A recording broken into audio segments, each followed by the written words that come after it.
German Shepherd follows Toddler into forest. You won't believe what she did next. They said no one could survive.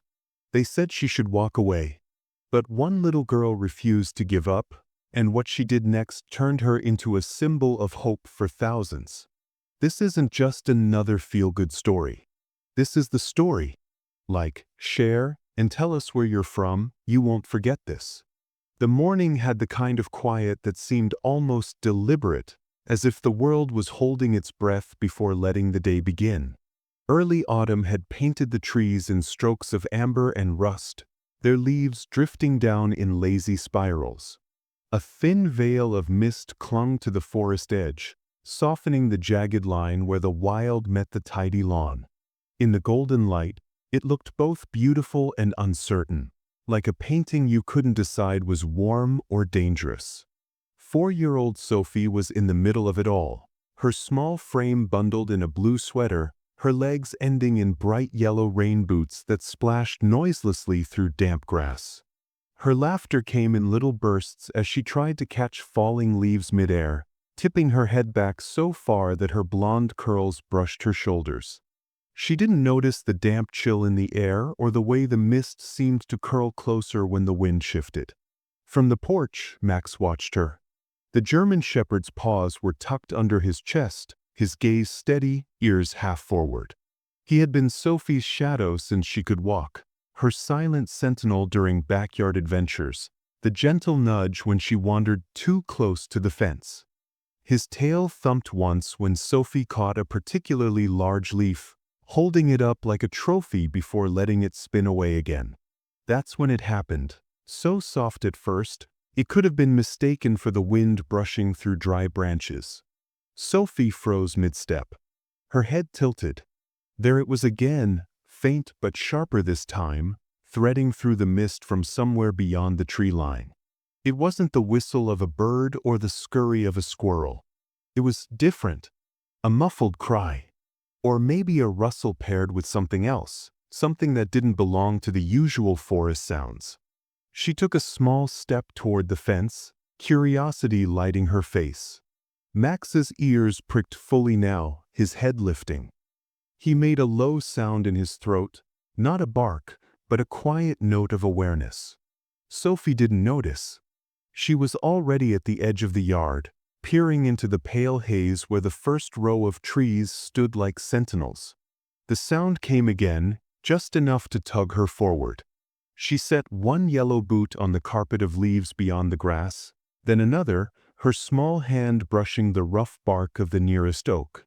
The air was cooler here, heavier, the scent of damp earth replacing the crispness of the lawn. She glanced back just once, as if deciding whether to call for someone, but the pull of that strange sound was stronger than hesitation. Max rose from the porch in a single, fluid motion. His paws hit the ground without a sound, his body already between Sophie and the deeper shadows. His gaze swept the forest, nostrils flaring, every muscle in his frame alert. Sophie took another step. Max followed, close enough that his fur brushed the hem of her sweater. Leaves whispered overhead, scattering slivers of sunlight onto the damp ground. The mist thickened, swallowing the view of the house in just a few more steps. The sound, so soft before, was clearer now. Sophie's brow furrowed in concentration, as though she could untangle its meaning if she just kept walking. Max's tail was still, his pace matched to hers, but his eyes never stopped scanning the shadows between the trees. The forest seemed to lean in around them, the mist curling like breath in the cool air. The golden light dimmed under the thickening canopy. Sophie's bright boots stepped over a fallen branch, Max clearing it with one silent bound beside her. And then, with a few more steps, the backyard was gone, replaced by a world of muted colors and hidden sounds. Sophie didn't look back this time. Max stayed at her side, the space between them no more than a heartbeat. His ears caught every shift in the air, every rustle in the undergrowth. Ahead, the mist swallowed the path in a pale curtain. Sophie moved into it without pause, and Max followed, his body cutting a dark line through the golden haze. The last thing you might have seen, if you'd been standing at the forest's edge, was the flash of yellow boots disappearing into the mist, the faint glint of a shepherd's eyes, and then nothing at all. The Avery home sat at the edge of town, where the streets gave way to wide yards, and the wide yards gave way to open fields and forest. The house itself wasn't large, but it breathed warmth, sunlight spilling in through kitchen windows, the smell of fresh bread lingering long after breakfast, and the quiet hum of family life stitched into every corner. For Sophie, this warmth had always included Max. The German shepherd had arrived when she was still learning to toddle, a bundle of oversized paws and eager eyes. In those early months, he was a clumsy shadow, often tripping over his own legs but somehow always catching Sophie before she could topple too hard. Claire, Sophie's mother, would find them together often, Sophie gripping Max's fur for balance while he stood perfectly still, patient as stone. At night, Max stationed himself beside her crib. Sometimes Claire would peek in to find his head resting on the mattress edge, ears twitching at the smallest sound. As Sophie grew, so did Max's quiet guardianship. He was never far, whether she was coloring in the living room or chasing bubbles in the yard. Sophie was the kind of child who treated the world as if it were waiting to be discovered. A stick might become a magic wand, a rock a hidden treasure. She wasn't reckless exactly, but boundaries felt more like suggestions than rules. Her parents quickly learned that keeping Max nearby was the best way to ensure those boundaries stayed intact. Over the years, the bond between girl and dog became something unspoken yet undeniable. Sophie didn't need to call Max. Her giggle from across the yard was enough to bring him trotting over. And Max didn't need to be told when Sophie was upset. He simply appeared, pressing his head into her side until the tears stopped. On that autumn morning, Claire and Daniel were in the kitchen, the windows open just enough to let in the smell of wet leaves. Claire whisked eggs while Daniel sliced bread for toast, the sound of a radio talk show murmuring in the background. Every so often, Claire would glance through the glass at the yard, catching flashes of Sophie's yellow boots darting through the grass. "She's wearing herself out before breakfast," Claire said with a small smile. Daniel chuckled. "And Max will make sure she doesn't go anywhere." It was an easy trust, built over years of watching their dog act like an unshakable sentry. Outside, Sophie had drifted closer to the far edge of the yard, the place where the grass began to mingle with the wild brambles of the forest. The first row of trees stood like watchmen, their trunks mottled with patches of moss. The morning mist was thinning now, lifting in pale ribbons that caught the sun, but it still clung to the spaces between the trees, giving them a depth that felt both inviting and unknowable. Max stood a few paces behind her, tail low but relaxed, his dark eyes tracking every shift in the girl's posture. The sounds of the yard, the faint rattle of wind chimes, the drip of water from the eaves, melted into the deeper quiet of the forest. Then came the sound. Sophie's head tilted, curls bouncing against her cheeks. It was faint, like the forest itself was holding a secret just for her. A rustle, a muffled something, almost like someone calling from far away. She glanced over her shoulder at the house, but the kitchen window was empty now. Her parents had ducked out of sight, busy with breakfast. Her small boots pressed into the soft mat of fallen leaves as she stepped forward. The forest air felt different, cooler, carrying the damp scent of earth and moss. A shaft of sunlight pierced through the canopy, scattering gold across the ground in shifting patches. Somewhere above, a bird shifted its weight on a branch, sending down a faint shower of dew. Max followed without hesitation, his paws silent on the leaf litter. His ears were pricked now, swiveling to catch every sound. He kept himself between Sophie and the spaces where the shadows grew thickest. Each step seemed to draw them deeper, the house already feeling farther away than it should have. The air was softer here, sounds muffled as though they had stepped through a doorway into another world. Sophie's breath puffed faintly in the coolness, her mittened hand brushing the rough bark of a tree as she passed. If the yard had been her playground, this was her adventure. And Max, steady, watchful Max, was her constant, moving barrier between innocence and the unknown. The forest closed in almost without Sophie noticing. What began as scattered trees with sunlight spilling between them thickened into a canopy of interwoven branches. The air cooled, shadows stretching long and deep across the uneven ground. The scent of moss and damp leaves grew stronger, mixing with something faintly metallic in the air, a scent Max noticed long before Sophie did. The strange sound came again, pulling Sophie onward. It was still soft, almost shy, but every so often it took on a sharper edge, like a muffled cry or a voice cut short. She paused now and then, head tilted, trying to catch its direction. Each time, Max stepped slightly ahead, positioning his body between her and the darker stretches of the forest floor. His ears flicked, his tail stiffening, not in fear, but in readiness. Back at the house, Claire moved to the kitchen window for another glance at the yard. Her smile faded instantly. The patch of grass where Sophie's yellow boots had been moments ago was empty. Her eyes swept the length of the yard, scanning the garden, the old tire swing, the fence line, nothing. "Daniel," she called sharply. Her husband appeared from the hallway, a mug of coffee still in his hand. One look at her face and he set it down without asking. "What is it?" "She's not in the yard." Claire's voice trembled as she moved toward the back door. Daniel was already reaching for his jacket. "Check the side of the house. I'll go toward the trees." The moment they stepped outside, the cool air hit them like a slap. Claire's voice rose, calling Sophie's name into the stillness. No answer.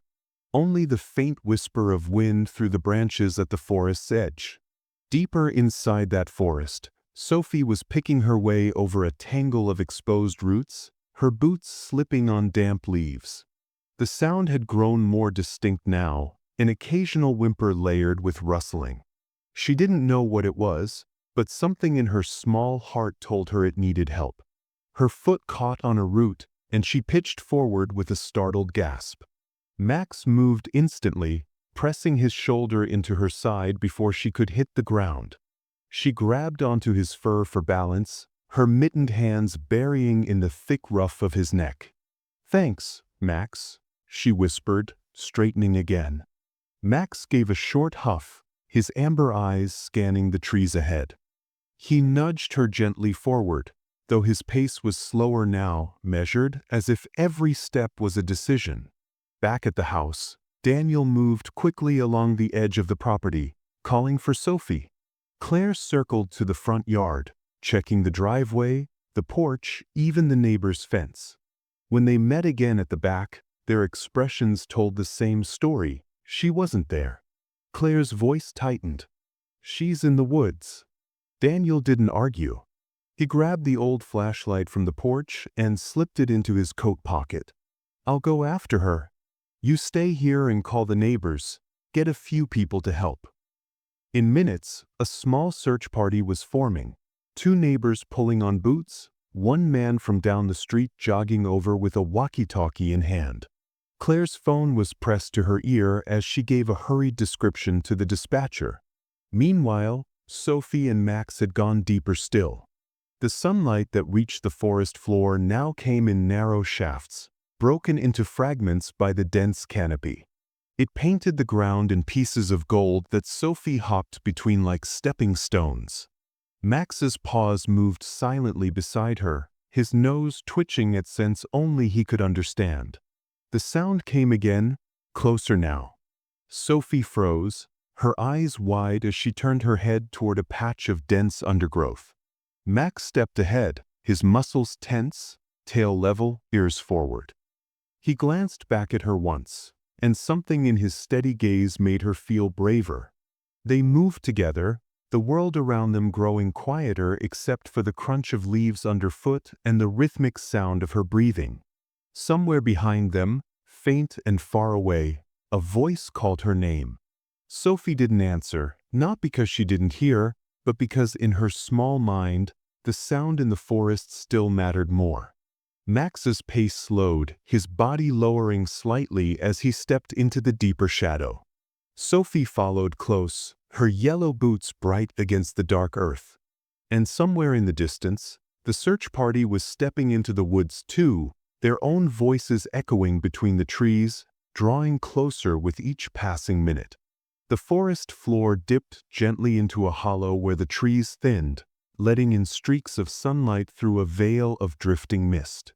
Sophie stepped into it without hesitation, the damp grass flattening under her yellow boots. The sound she'd been following all this time was clearer here, still faint, but steady now, a soft, broken whimper that seemed to echo in the quiet. In the center of the hollow stood the remains of an old shed. Time and weather had stripped most of its walls, leaving a skeleton of leaning beams and collapsed boards. The roof sagged dangerously to one side, and a pile of warped planks lay scattered in front, their edges darkened by rot. It was from beneath this pile that the sound came, each whimper small but insistent, as if the voice behind it had been calling for days. Max's body stiffened. He trotted forward, head low, nose working rapidly.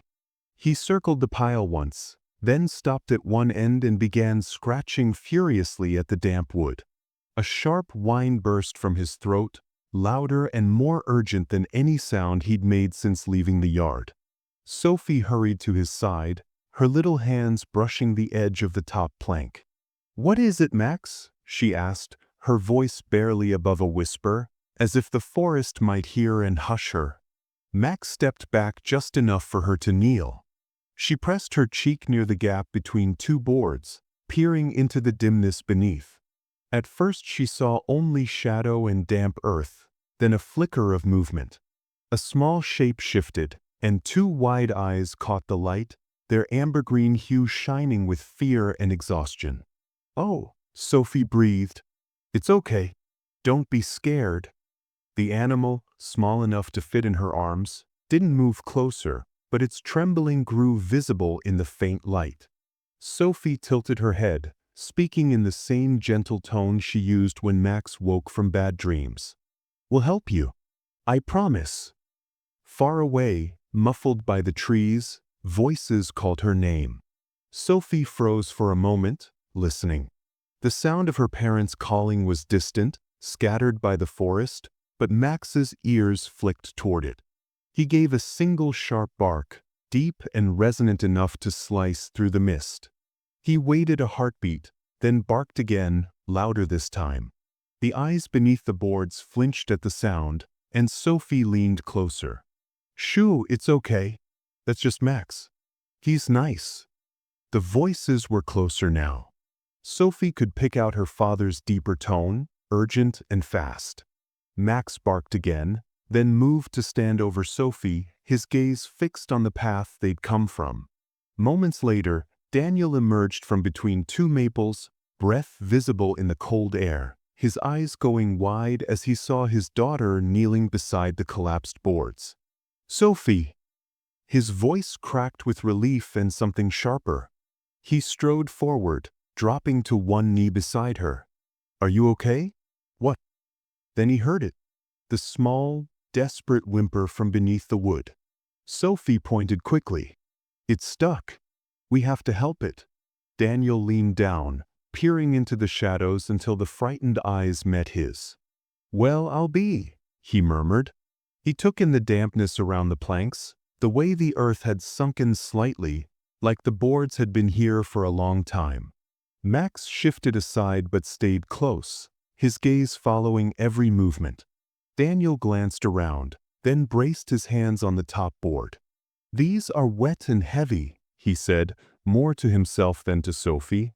"Stay back with Max." But Sophie didn't move far. She crouched beside Max, her small hand resting on his back. "It's okay," she murmured toward the gap again. "We're right here."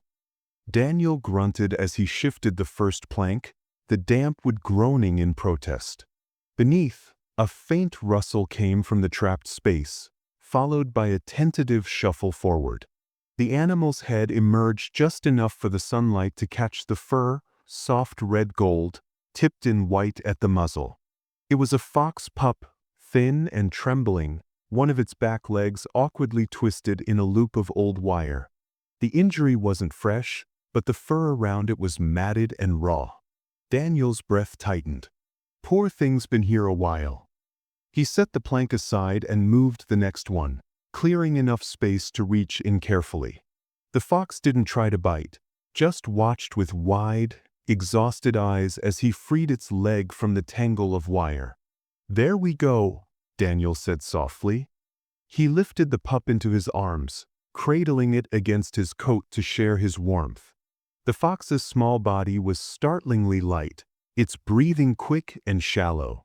Sophie rose to her feet, stepping closer. "He's so little," she whispered. Daniel nodded. "We need to get him help." Max stayed near Sophie's side as they turned back toward the path, his tail low but moving, his gaze flicking between father, child, and the bundle in Daniel's arms. Behind them, the clearing stood quiet again, the collapsed shed leaning in its slow decay, but the sound that had led Sophie here was gone now, replaced by the soft, steady breaths of something safe. The fox pup whimpered once in Daniel's arms, a soft, fragile sound that barely reached Sophie's ears. Up close, she could see the way its thin body shook beneath her father's coat, how its small paws curled as though bracing against some remembered pain. Around its back leg, the loop of wire still left a faint, angry mark in the fur, the skin beneath raw and pink. Max stood close to them both, his tail stiff, the ridge of fur along his spine slightly raised. When Daniel had first knelt to lift the fox, Max had given a low growl, instinct, pure and protective, but at Sophie's quiet, "It's okay, Max," he had gone silent. Now, he simply watched, his amber eyes flicking between Sophie, her father, and the wounded animal. Daniel adjusted the coat around the pup, tucking the edges in to trap his body heat against it. "We need to get him out of here quickly," he said, his voice low but urgent. "The cold's not doing him any favors."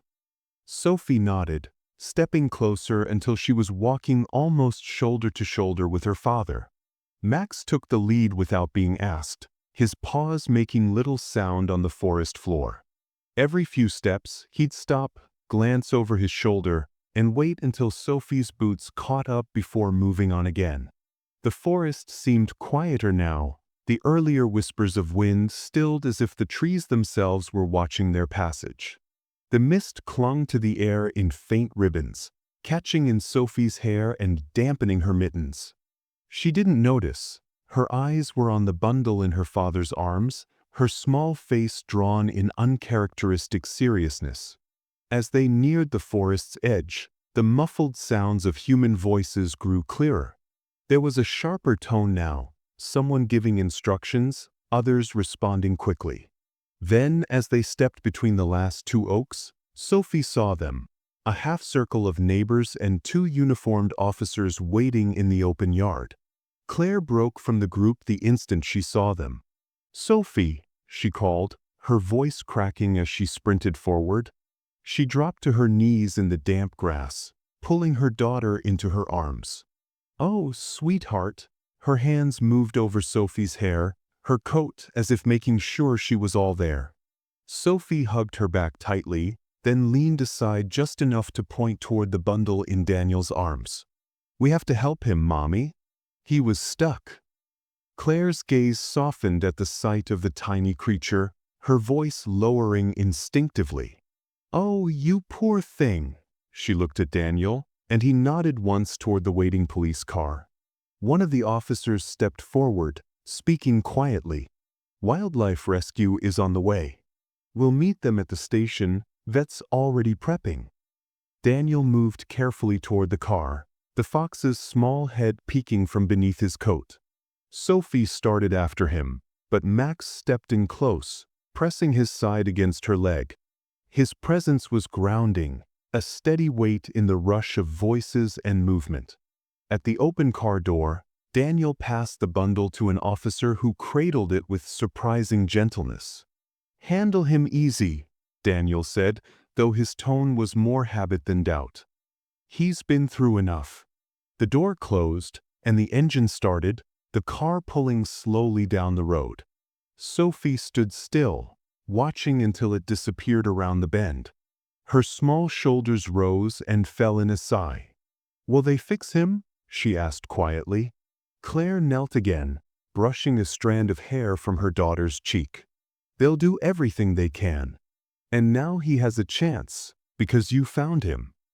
Sophie's gaze dropped to Max, who sat patiently beside her, his warm breath fogging slightly in the cool air. She reached down, her mitten resting against his head. "We did it, Max," she whispered. "We helped him." Max leaned into her touch, his eyes closing briefly in something that felt almost like relief. The yard around them began to thin as neighbors returned to their homes, the urgent buzz replaced by the softer rhythm of a town settling back into itself. But for Sophie and Max, the forest edge still seemed to hum with the echo of what had just happened, an invisible thread stretching from the damp clearing to the safety of the open yard, from a trapped cry to the promise of healing. The next morning, the phone rang just after breakfast. Claire answered, her expression shifting from cautious curiosity to focused concern as she listened. When she hung up, she turned to Sophie, who was sitting cross-legged on the floor, braiding a ribbon into Max's fur. "That was the Wildlife Rescue Center," Claire said gently. "They've been looking after your fox friend all night." Sophie's head lifted instantly. "Is he okay?"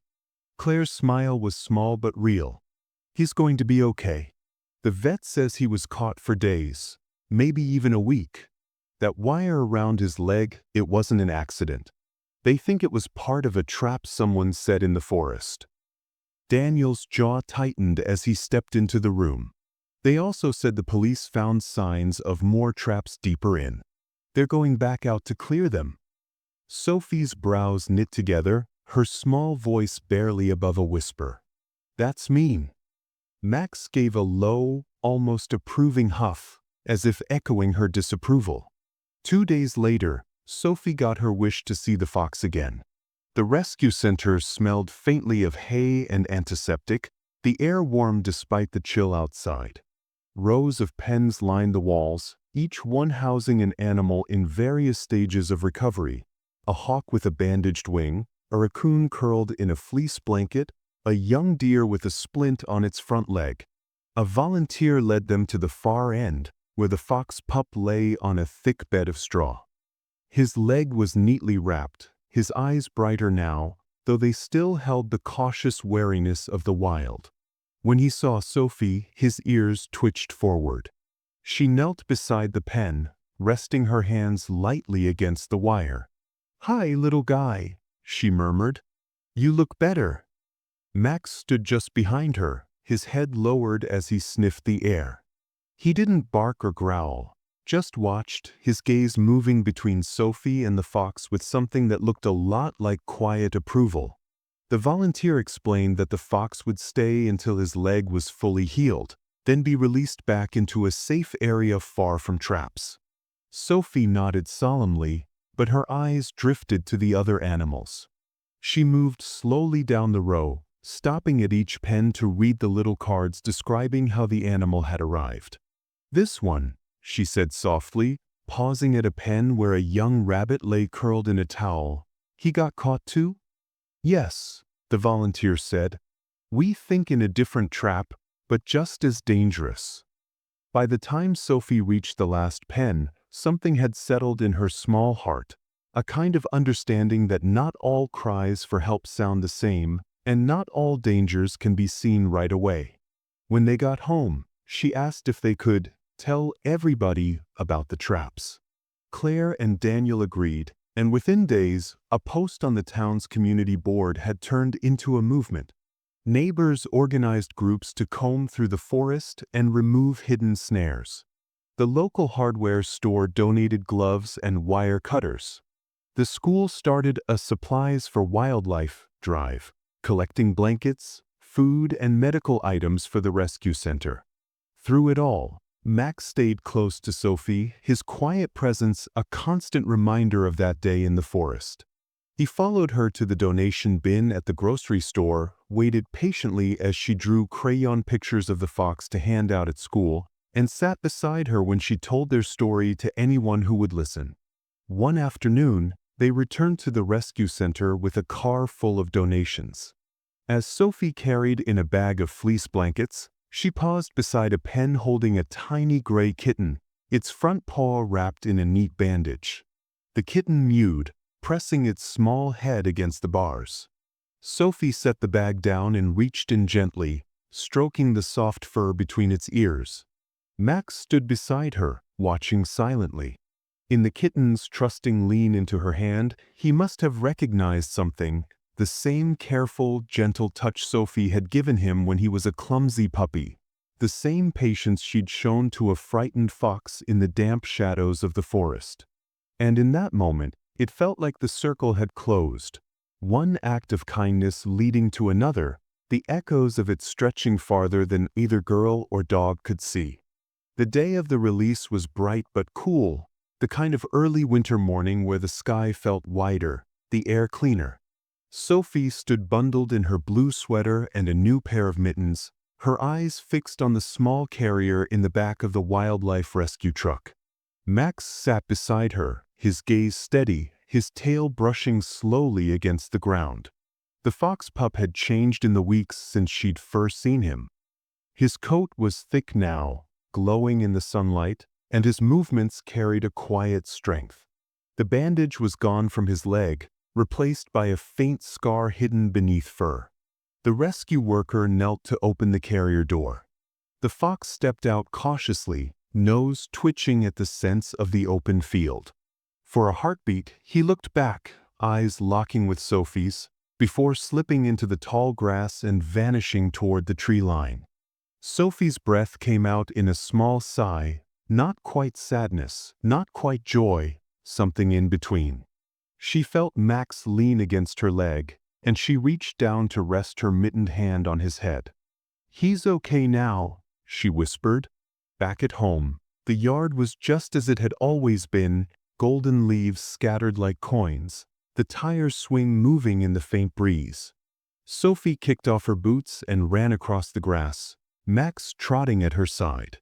They played until the sun dipped lower, the air turning crisp enough for Claire to call them in for cocoa.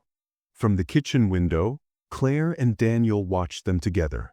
"You know," Daniel said, "if Max hadn't been with her that morning," he didn't finish, but the thought hung there between them, what could have been, what had been avoided. Claire smiled faintly, her eyes still on the pair outside. "I think Max would have followed her anywhere. And I think she would have followed that sound anywhere. Maybe it was supposed to happen, just like that." In the yard, Sophie had stopped at the forest's edge. She stood still for a moment, her gaze traveling into the shadows between the trees. Max was beside her, his tail wagging slow and steady, his ears relaxed. They stood like that together, girl and dog, two figures at the threshold of the wild. The forest seemed quieter now, but Sophie knew it still held secrets. Some of them might be dangerous, but others might be waiting for someone to notice, to care, to act. She glanced at Max, smiling at the steady warmth in his eyes. "Come on," she said softly, turning back toward the house. Max followed without hesitation, his steps matching hers. If you've ever rescued an animal, or if one has rescued you in return, share your story. Tell it so someone else might look twice, listen closer, and choose kindness when it matters most. You never know when a simple act might change a life, or two. Every story leaves a mark. If you felt the magic in today's tale, share your thoughts with us. Don't forget to like, share, and subscribe for more stories that remind us of the wonders in life. See you next time, and keep the mystery alive.